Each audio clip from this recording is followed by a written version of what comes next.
ஆச்சி மசாலா. எந்த சமையலும் ருசி தேடும் ரகசியம். 20 ரூபாய். ரொம்ப டயர்டா இருக்கு. இயற்கையான டேட்ஸ், பாதாம், பிஸ்தா, கேஷு அண்ட் ஹனி கொண்டு தயாரிக்கப்பட்ட லயன் டேட் நட் பைட்ஸ்.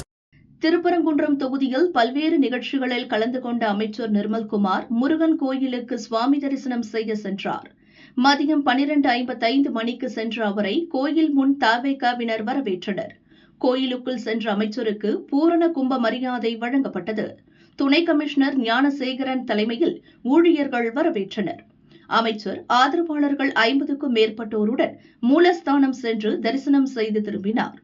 கோயிலில் வழக்கமாக மதியம் 12:30 மணிக்கு உச்சிகால பூஜை துவங்கும்.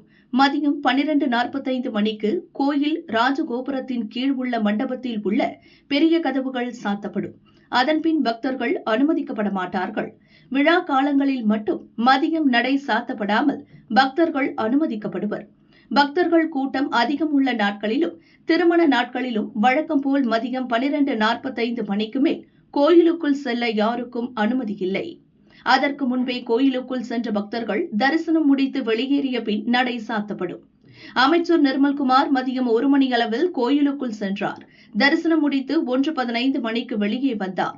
அதன் பின்பே கோயில் நடை சாத்தப்பட்டது. வழக்கமாக பக்தர்கள் மூலஸ்தானத்தில் தரிசனம் முடித்து மடப்பள்ளி மண்டபம், சஷ்டி மண்டபம் வழியாக வெளியில் அனுப்பப்படுவர். அமைச்சருக்காக பெரிய நிலை கதவு திறக்கப்பட்டு கோயிலின் முன்பக்க வாசல் வழியாக வெளியே அனுப்பப்பட்டார்.